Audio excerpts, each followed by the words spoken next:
Thanks for coming, everyone. It's great to see you here. My name is Tim Noakes. I'm the editor-in-chief of Dazed magazine and DazedDigital.com. Thank you very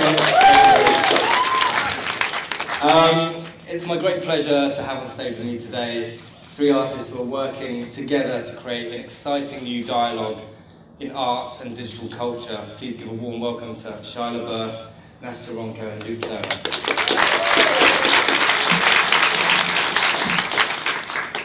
So we've been working together on an art project for South by Southwest entitled #FollowMyHeart. You may have seen it on Twitter over the past few days. For the next 6 days, Shia, well, you've already been wearing it for a couple, but Shia will be wearing a heart monitor 24 hours a day and transmitting the data to a website where a graphic representation, as you can see up here, of his beating heart can be found. The idea was to create something that addressed the convergence of social networking, live performance art and digital publishing in a meta-modern age. So today we're going to be talking about that project and also their art practice today. At the end we'll have some time for some questions, so if you have anything that you think will make Shia's heart skip a beat, you may even do a few laps of the room for you. Let us know. So before the Q&A, I thought it would be good to give you a bit of context about how this collaboration came about with Dazed and a bit of Dazed's history. So for the past 24 years, Dazed has forged a reputation for giving radical artists a platform to publish and broadcast provocative new work. Now, we were at the forefront of the YBA movement in the 90s and have commissioned artists such as Doug Abrahams, as you can see here, Barbara Kruger, Chris Cunningham, Damien Hirst, the Chapman Brothers, Ai Weiwei, to create disruptive magazine covers.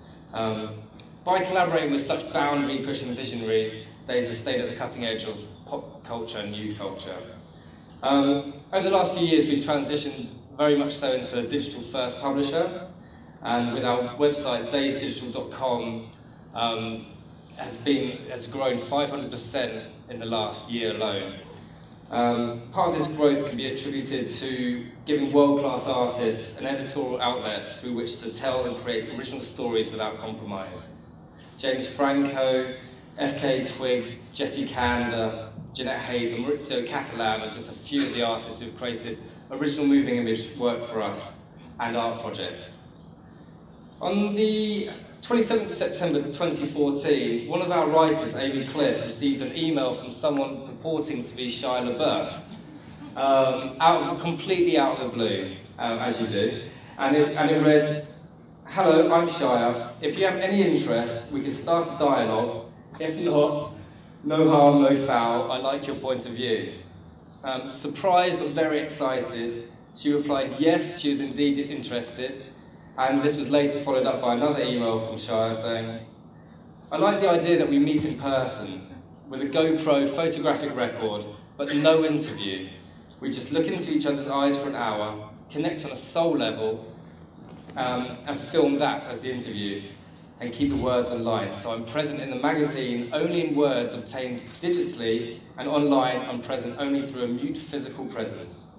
And the reality of myself lies somewhere between the two. It's thoroughly metamodern, I think." What this did was it kick-started 2 weeks of ideas, thoughts, and at times very painful confessions that lasted for 2 weeks and comprised of 18,000 words, plus the hour-long silent interview video. For me, it was one of the most genuine and heartfelt pieces I've ever had the privilege to publish. And it was reported upon around the world, picked up by every major news outlet, and it also pushed the interview format into a radical new direction.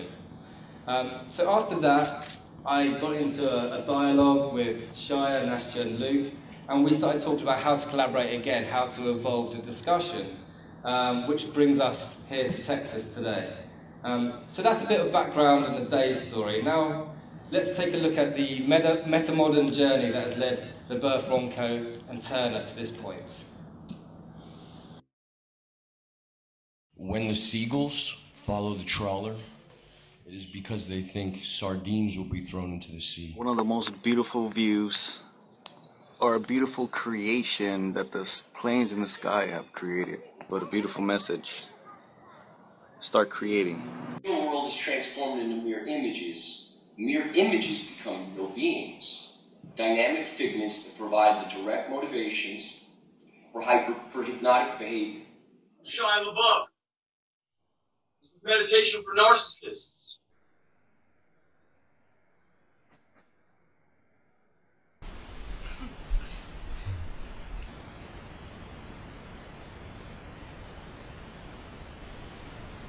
I feel like this may be strange to say this here. I love you so. Punch me if I stop crying, and I'll do the same. Love, Eric. We need a round of applause for that.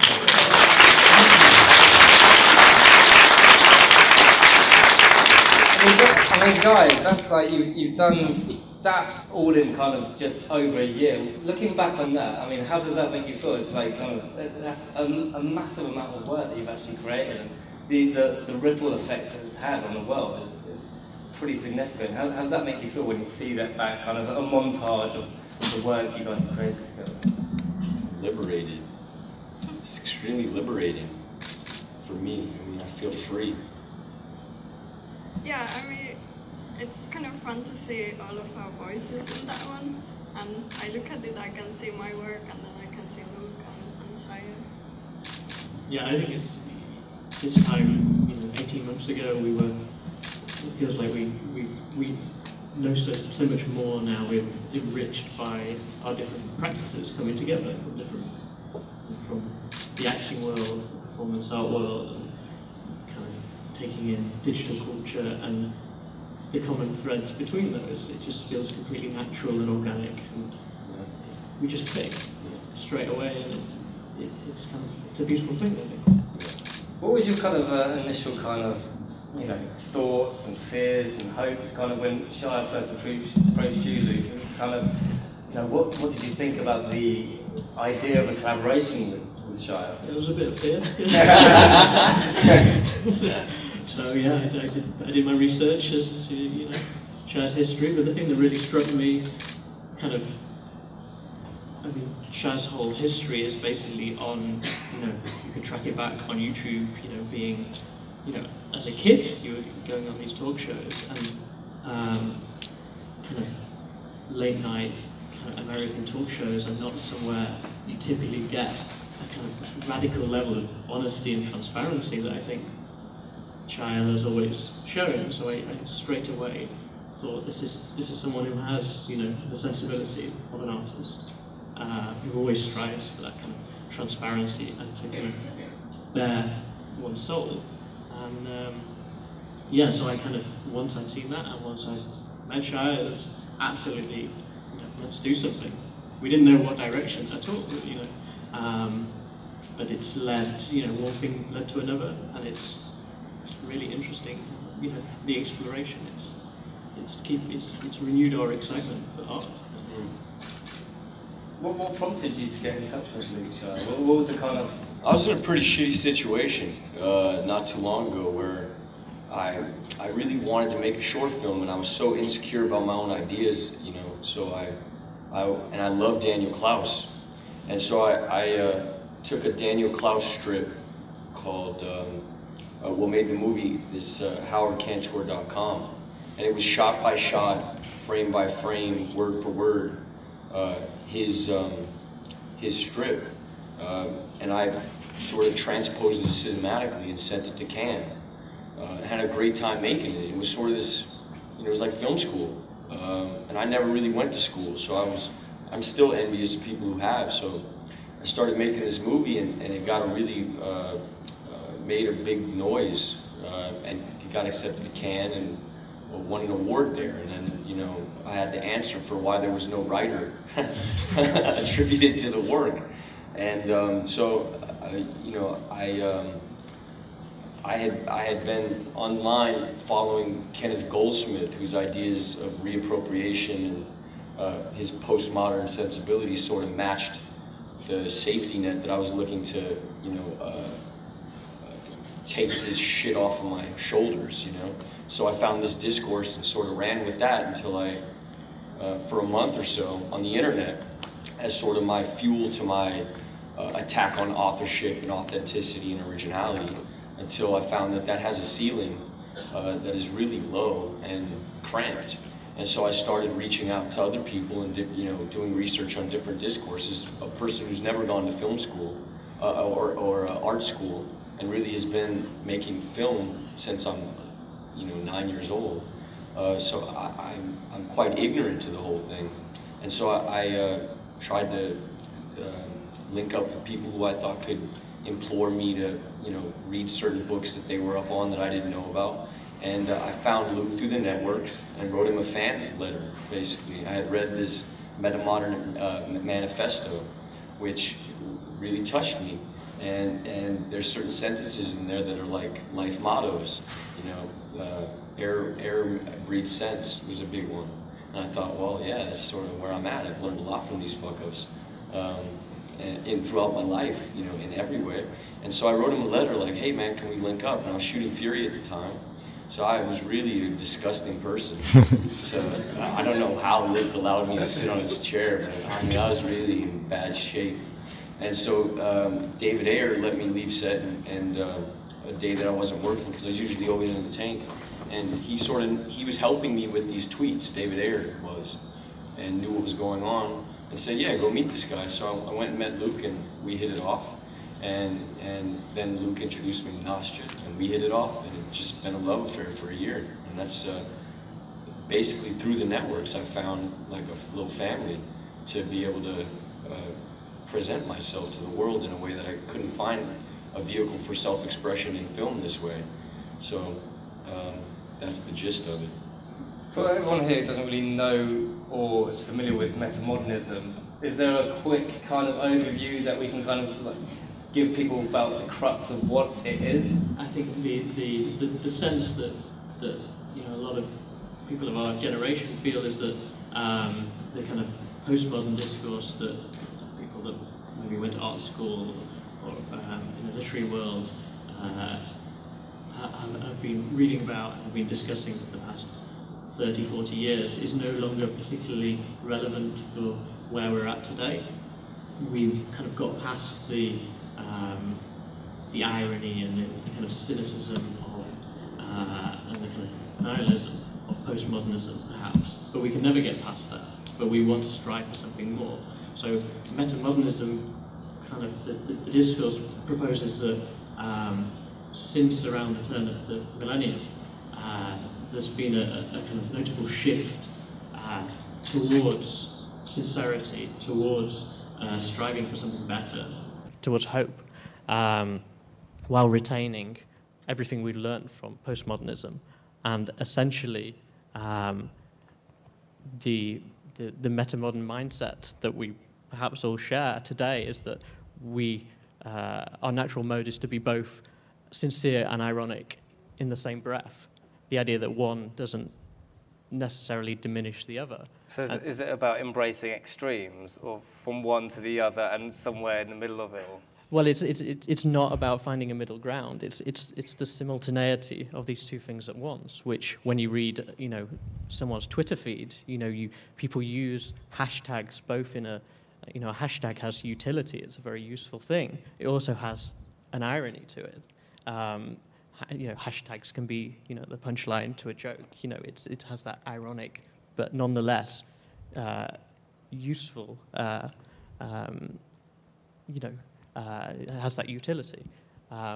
So these things within our culture, the kind of frameworks, are both. It's the idea of both. It's not the idea of a middle ground. When I was on the plane over here last night, I was reading an interview about Alexander McQueen, and who again is kind of a Dazed alumni. There's a big show that's just opened this weekend in London called Savage Beauty, and there was a quote from Sarah Burton, who now heads up the label, and she said, the thing about Lee was pure vision. Whether you liked it or hated it, he wanted you to feel something. Do you empathize with that sentiment and what you're trying to achieve? Yeah, I mean, even before we came to this, another commonality amongst us is, Nastja being a performance artist, and me being trying to find my way. You know, people say I'm a method actor. I really don't know what the fuck that means. You know, for me, it's deeply presentational. It's not like I'm not a representational actor. So, you know, actors like me are very, you know, I heard this quote Marina Abramovic said about the difference between performance art and theater is that the knife isn't real in theater.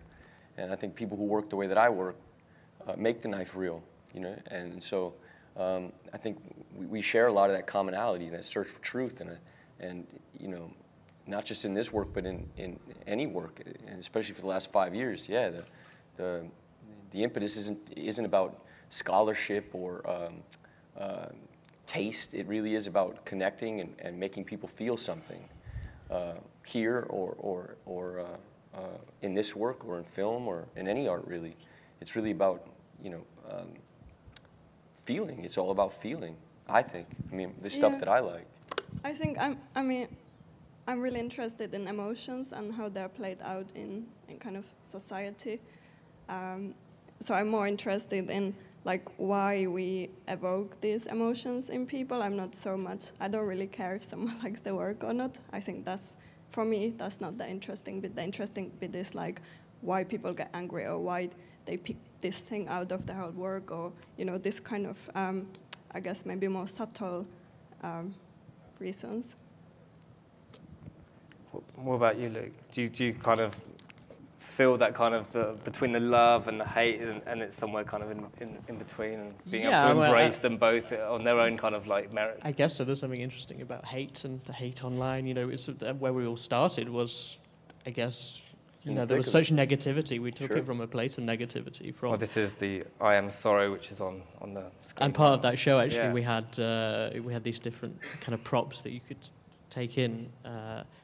To kind of, how would you describe it? You know, something connective tissue.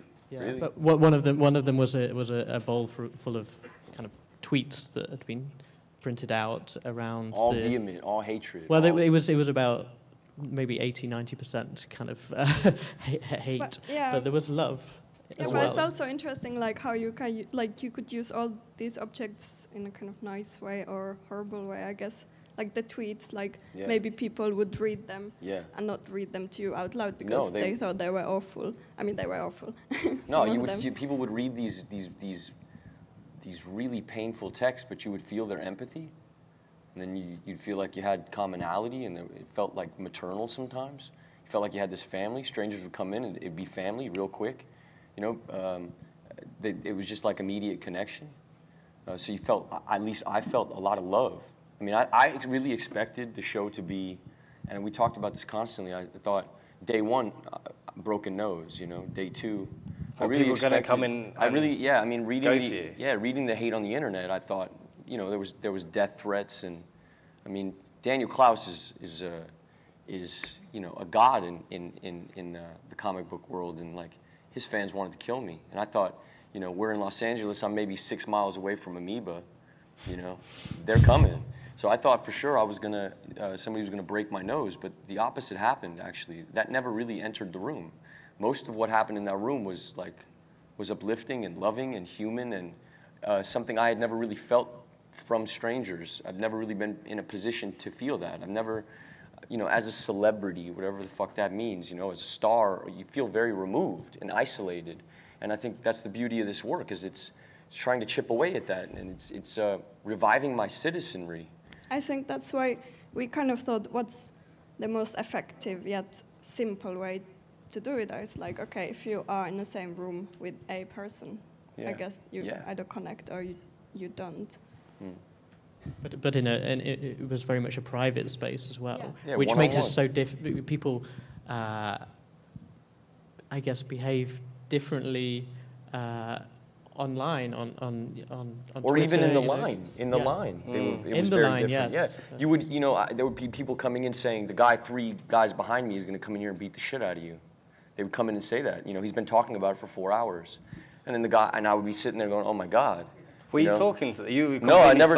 No, but they would come in. You know, some people would come 3 or 4 times. You know, every day they would come, and it was like they were like guardians. You know, they would like, we're your spies in line.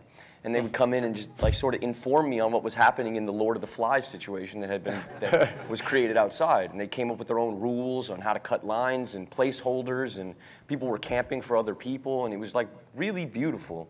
And so some people would come in and say, you know, the guy 3 guys away is going to come in here and fuck you up, so just prepare yourself.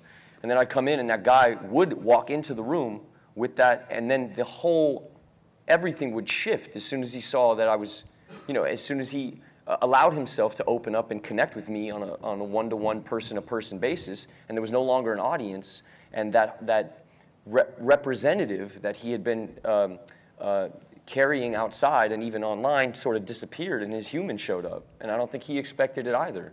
And there was actual people that came in and said, you know, I didn't expect to come in here and connect with you at all. You know, I came in here to throw you my pain, you know, and because there were people who were like failed writers or failed filmmakers who felt like I got a leg up because I'm a celebrity and that's why I got into Cannes. So they would come in and tell me all this, and then, you know, that would dissipate, and then it would be human, and it would have nothing to do with the genre or status of me or them or what they came in with in terms of hatred baggage. It just became very human, and connection happened for people that didn't even expect to connect. How did it help heal this existential kind of crisis, or was it a healing process that you needed to go through? Did you need to kind of be beaten down by the internet in order to come back up? Yeah, because some of, you know, the stuff that happened in this room, I can't, you know, people go and watch Fury. I'm not sitting there and feeling the effect of, or the affect of the work on people. You know, I'm not narcissistic to that degree where I go and I sit at the screening and watch people watch me. That's, you know, this is the first time where I was both the object and the audience. I really don't know how to describe it. That's what the beauty of this work is, that I'm connecting in a way that I've never been able to before. You know, we are objectifying me. I'm part of the objectification, but I also become part of the audience. You know, I'm experiencing the work, which is not just me. The work happens when the person enters the room. Whatever's happening in the middle, that is the work that we're striving for, and we just go about creating scenarios to experience that. So it's the ultimate equalizer. You know, that's why I say it's upping my citizenship. Is like, this work equalizes, it levels the playing field. I think it's as much creating subjectivity as like kind of objectification. Totally. Yeah. I mean, I guess there's that classic cliche about actors that they never know who they are because they're always portraying someone else, right? You know, did you always feel uneasy with that dichotomy? Yeah, I think, you know, because I've been a child actor for so long, it's pretty much all I know. You know, I've been acting since I'm prepubescent, you know, and a lot of people have grown up with me, you know. I love John Even Stevens, you know, that's like, it's wild. It feels like then you've gone to school with that person forever. It's really insane. But I think what this is this work in particular is the adult me adding another room on the house to gain perspective of the house. That's what this work is for me. I think that's quite interesting that you said, you know, there's a lot of people that grew up with you, because a lot of these people that did grow up with you obviously saw your rise through Hollywood and certain big films, and then do you think that turned into kind of jealousy, and a lot of the people that actually, you know, grew up with you ended up being these kind of cyber bullies that kind of actually, you know, I've had enough of this guy, kind of getting all the breaks? I don't think it's jealousy. I mean, I experienced the same thing, you know. I think we were lacking the same things, you know. There's not enough love to go around. So, you know, I look at it like sibling, you know, being siblings. Like, there's only one mom, there's 6 kids, and it's like, you know, fuck you, it's my turn for love, you know. Fuck you, it's my turn for love. It's not, I really hate you, it's just like, fuck you for now, let me get mine. You know, that's what it feels like. It feels like sibling rivalry. It doesn't feel like jealousy or I don't think it really has anything to do with me. It's just I'm the 5th kid. I don't know if that makes any sense at all. I guess it's kind of, I guess to me, being an outsider observing this, it feels quite a shame that you had to kind of get beaten down and wounded this much to actually kind of find this kind of outlet for it. You know, did you kind of, you know, feel that kind of sense of like, you know, why did I have to go through this massive amount of pain in order to find a new avenue for expression? It depends on how you use pain. I mean, I think I am blessed with this shit in my life, you know. Blessed with pain? Yeah, blessed with pain. I think For That's me, not a blessing, no? Oh, for sure, yeah. I mean, actors have wells of pain where they take pain and reserve it, so you can bring it up and use it. I think the same is true for this work. It's like, yeah, it's the material, you know. I'm blessed with the pain that I have, and that it hasn't destroyed me is another blessing, you know. I've been bestowed pain in fragments that are edible for me, that I can use and transpose and work with. Yeah, I mean, we were just discussing this morning. I think that we used that very word.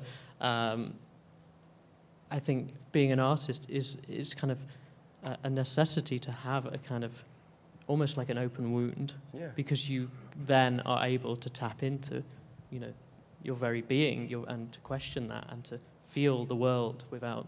It's the kind of opposite of being kind of closing up and just getting through life.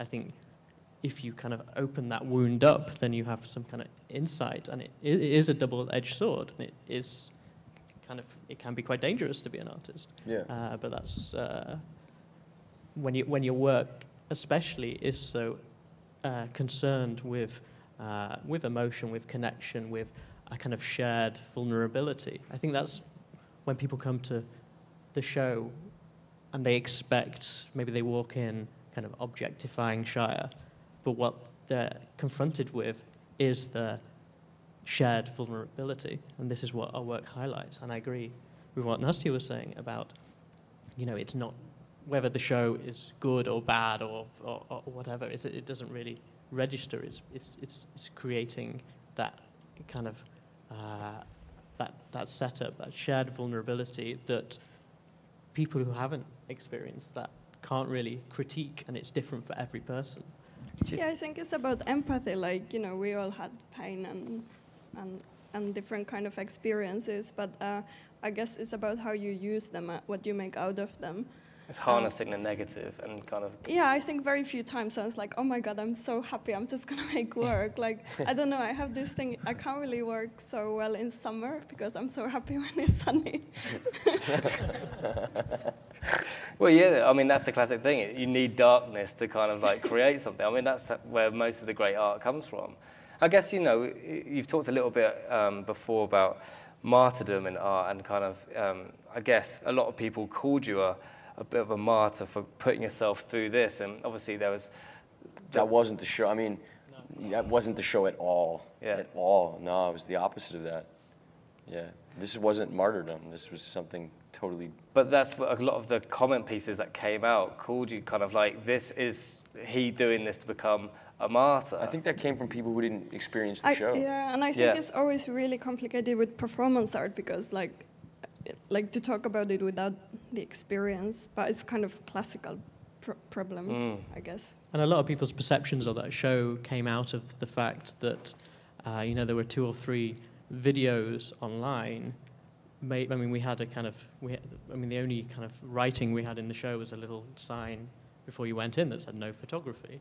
But people sneaked in cameras, and we had the guy from Screen Junkies with a, you know, hidden camera in his glasses walk in, and he was straight in there objectifying you, and so as a result he experienced a completely different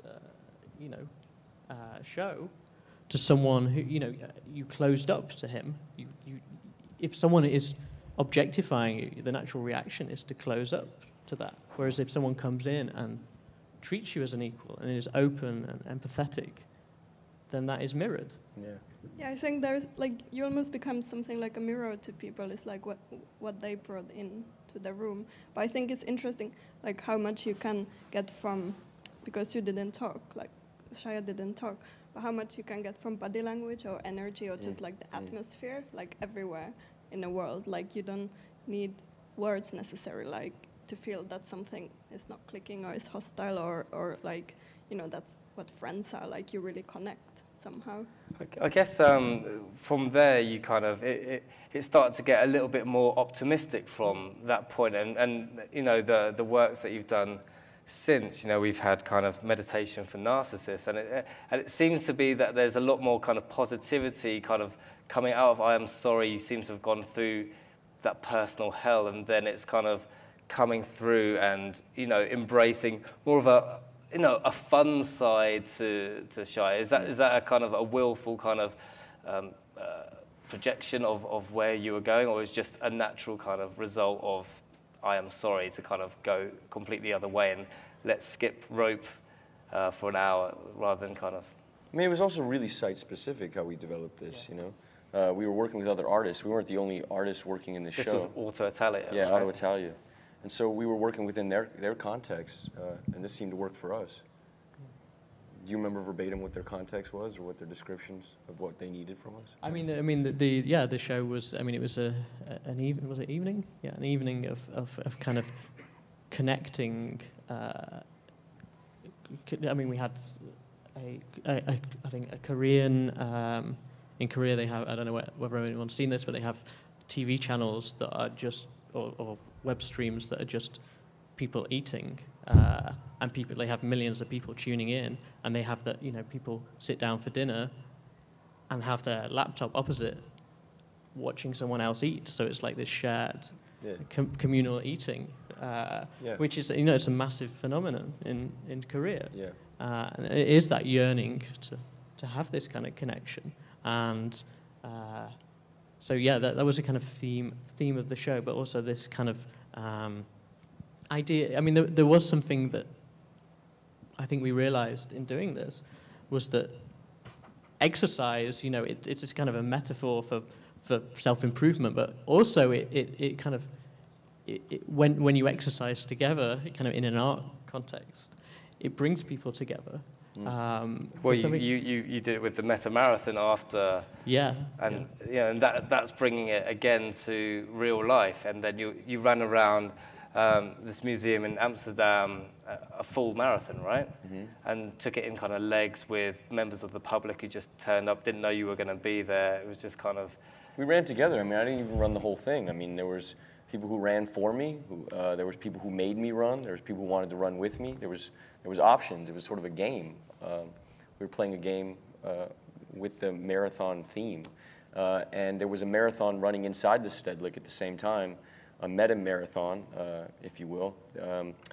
Just the whole day was Metamodernism, you know, and it was different sides of the coin. And we wanted to reflect what was going on inside as well as what was going on outside. And so we wanted to, that's where this idea came from, running the perimeter of the museum to reflect both sides.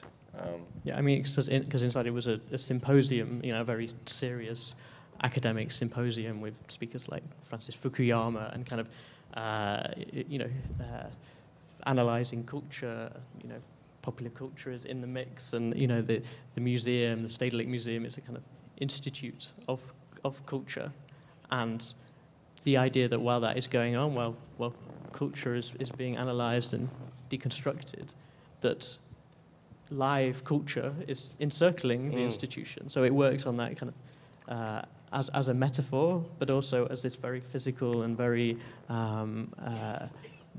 warm kind of engagement at the same time. There was a good quote that I saw, I think it was on Amy's interview. It said, yes, I know I look like an idiot with these fucking pants on, and yes, running around the same building for hours is stupid, and yes, people have run distances like this and more before us, but that does not mean that this is not serious. Right. I mean, are you frustrated when people do not take your artwork seriously? No.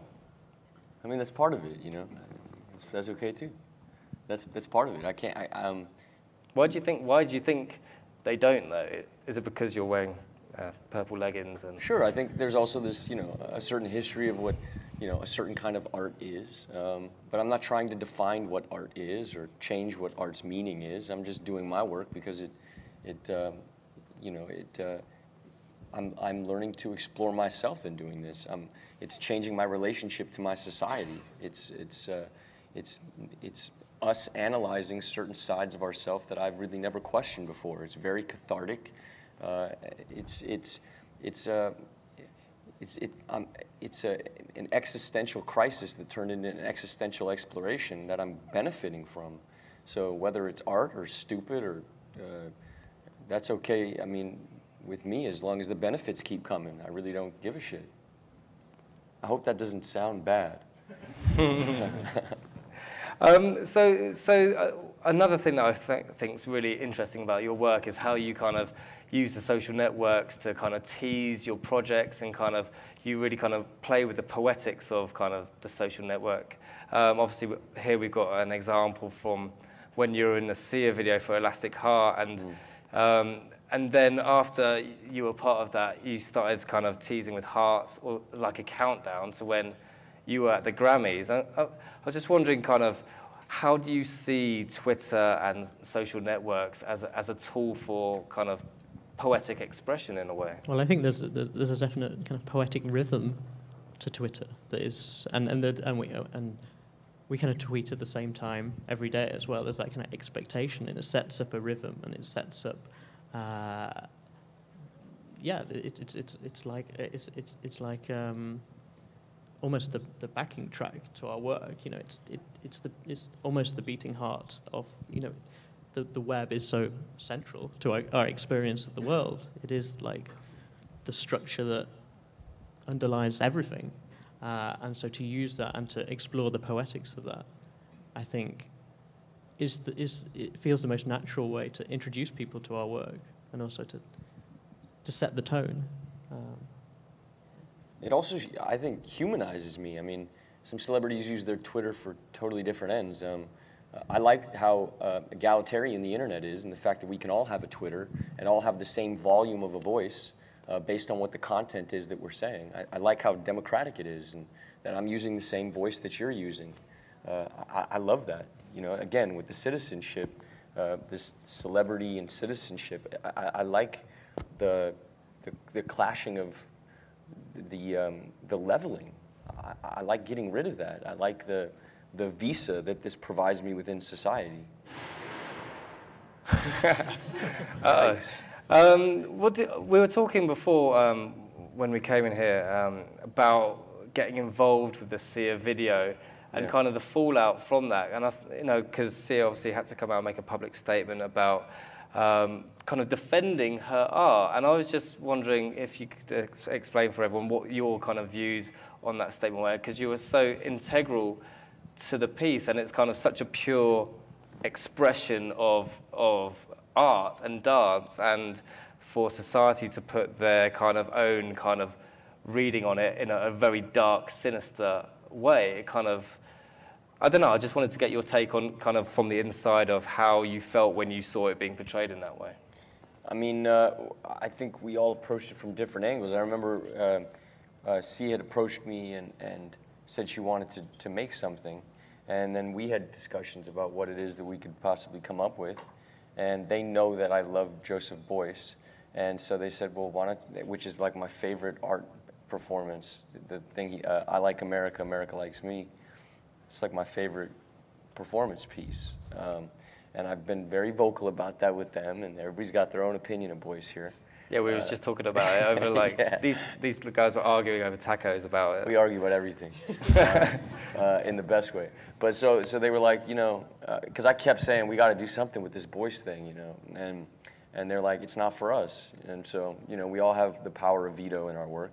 So I knew I couldn't do it here, but I love that piece, and I threw it to Sia, and Sia was like, yeah, okay, well, yeah, I had shown her pictures of the work, you know. I mean, I really, really love that piece, you know, really, like, I have it tattooed on my arm. It's like, anyway, so I threw it to Sia, and Sia thought, okay, well, yeah, let's throw Maddie in the mix, because she had just done a video with Maddie, who's brilliant, and wanted to make Maddie the wolf.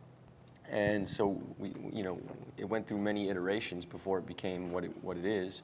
I think if, you know, it's interesting when the video, when the trailer hit the web, and Luke brought this to my attention, as soon as the trailer hit the web, before the video had even really been shown, when it was just the wide shot of us in a cage, a static wide shot, you couldn't really see anything.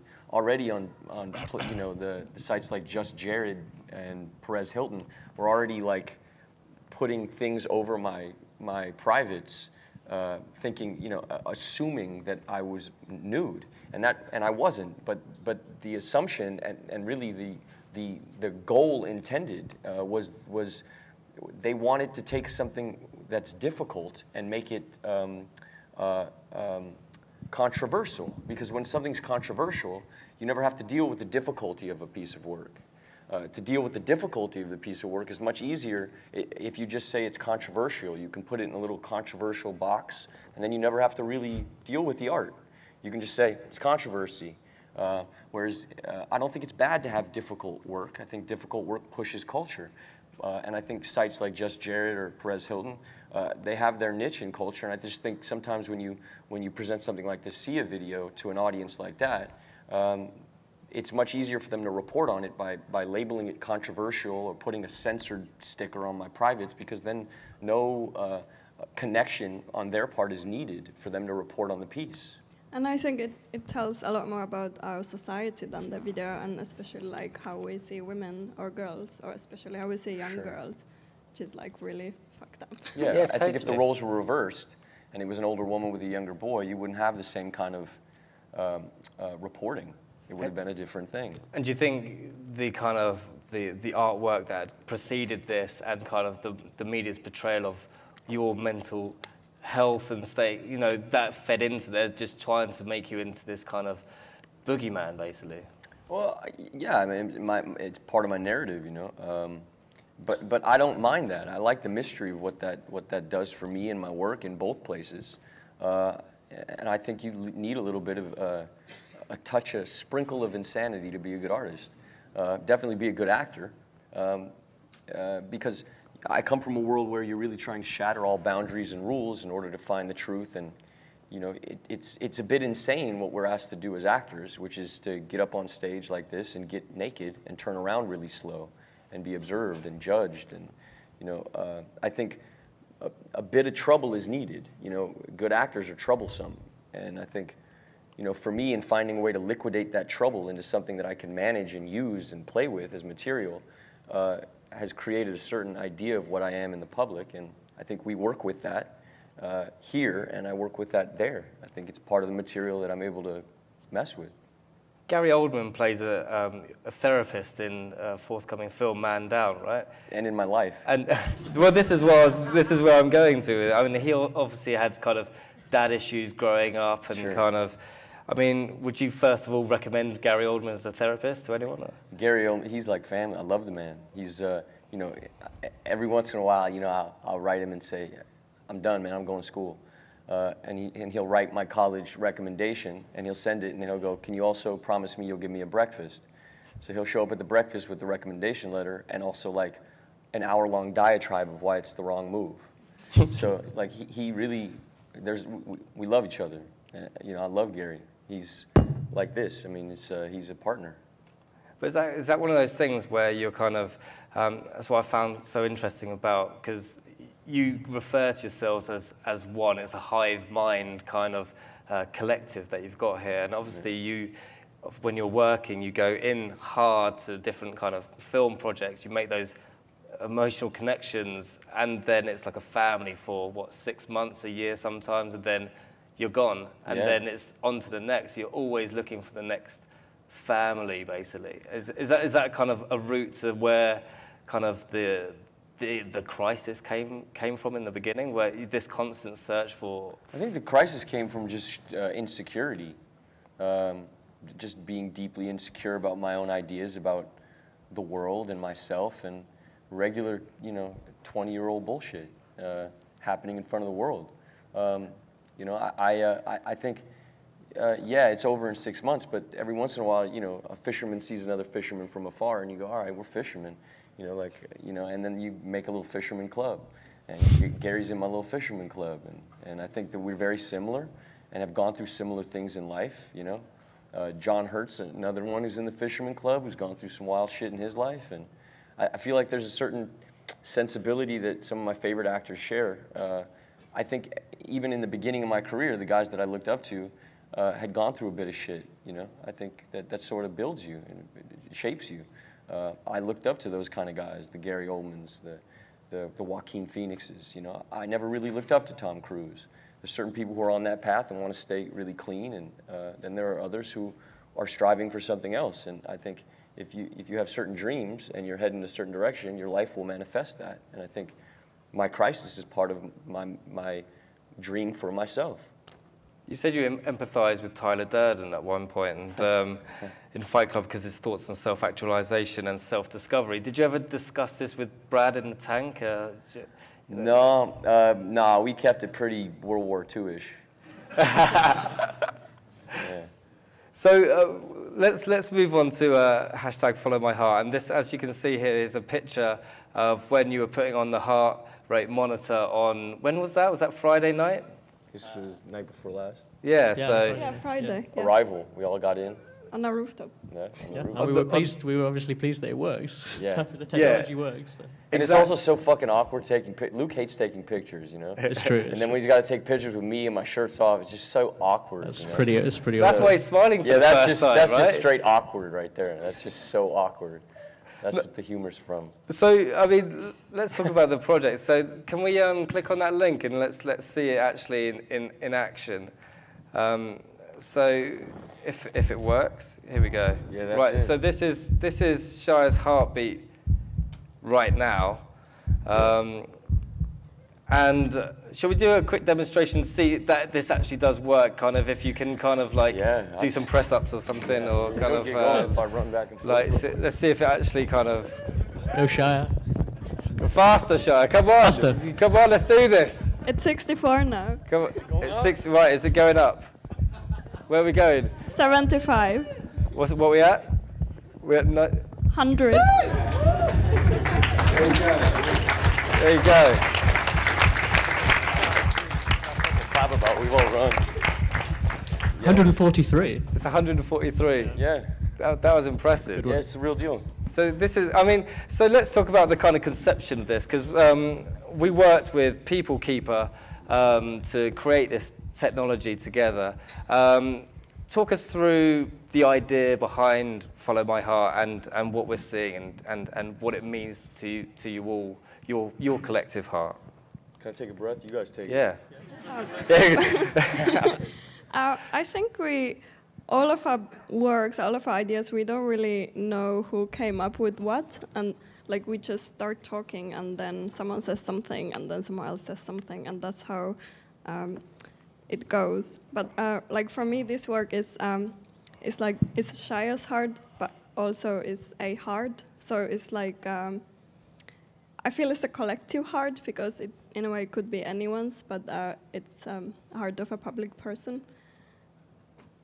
Well, and Luke? Yeah, I mean, I think that so the starting point was, I mean, when Dazed invited us to do this, we were thinking, you know, how do we approach doing something involving technology, but also, you know, we wanted to create a kind of intimate connection across the net, and the most kind of intimate kind of thing is your heartbeat, to actually, you know, to feel that, and it's quite interesting actually. If we were playing it through our laptop before, and you can have, if you put your hand underneath, if you put the volume high, the kind of laptop starts vibrating, and it's like it becomes alive. And it's that's like, the new MacBook. Mine is old, so it doesn't work with us. Yeah, the thinner ones. Yeah, but it's like this technology really. I mean, it's your relation to you know, a very okay. It's not a realistic heart. It's a graphic, but you still have that kind of connection, that kind of humanity to it, which the rhythm of it you know, it literally is the rhythm of life, and it's you know, broadcasting that, you know, in the most public realm, whilst creating this kind of intimate one-on-one experience, as we all have kind of one-on-one kind of intimate relationship to our gadgets. You know, it's kind of playing with that kind of juxtaposition. Yeah, and I think it's obviously very private, but it's kind of creepy as well, because you sort of know what you're doing, or like, you know, when it goes crazy, it's, oh, he's probably running now, or he's probably sleeping. We hope you're just running. I think, yeah.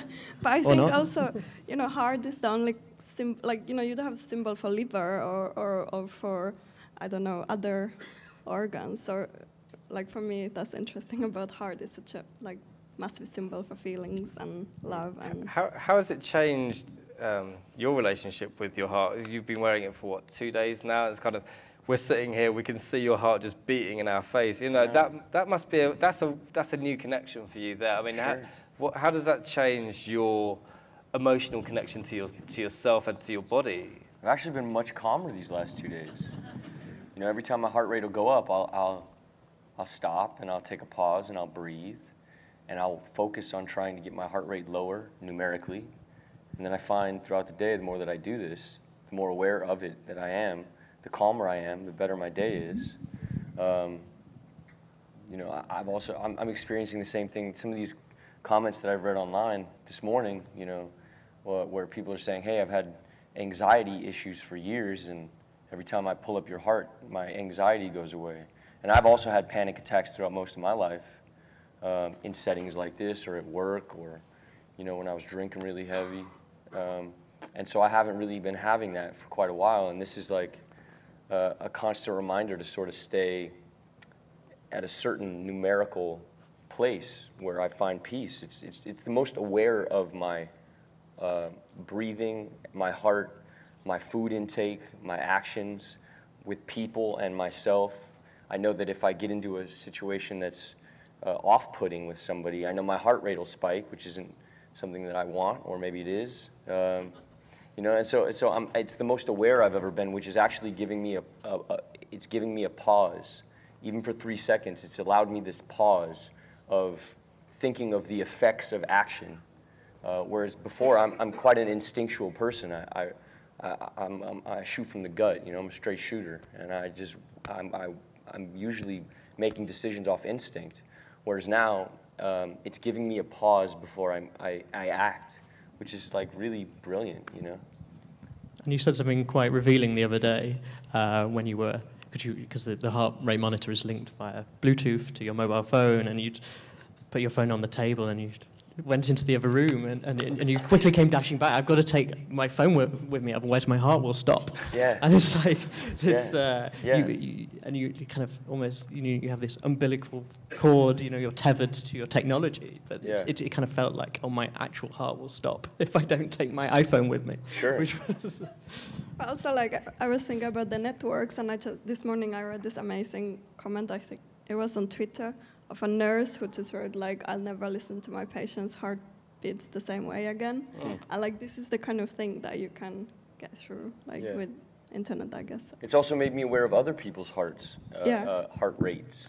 I guess that's what I meant when I was, like, saying that it's a heart, but it's the heart as well. The heart. And people kind of are trying to sync their heart rate with yours as well, and through Twitter they're commenting, and then people commenting that they stopped hearing your heartbeat on the website, and they realized that that's because their heart rate had synced with the website, which is... Are these the fabled Scientologists?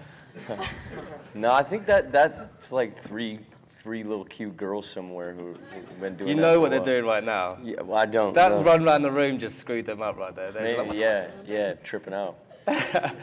But has it made you aware of your own mortality more, kind of just seeing it? I was thinking about that. Like, once this 6 days is over, this will remain on the web in infinitum. So it's kind of wild to think that your heart will stay alive past you, which is kind of interesting for us all to think about in terms of the web, and everything we tweet will live past us, and it makes you think about the how lasting each letter is in that 140 character tweet. And so just thinking about my breathing, like, what kind of legacy do I want to leave for these 6 days? Do I want to be like a neurotic 140 beats per second mind fuck, or do I want, like my kid when I'm 60, to look back and go, Dad was really cool and calm and chill, I really have thought about these things. It's insane, but that's what this has done. It's just like, it's made me think about these 6 days as something that will live on forever, which has made me think about each action with more weight and value than I usually go on with my day. It kind of freaks me out because, like, heart never sleeps. It makes me aware of my heart, and it's like, come on, keep going, you can do it. Yeah, don't stop. We're running out of time, and I did want to get some questions from the audience, if anyone has any. Cool. Sure.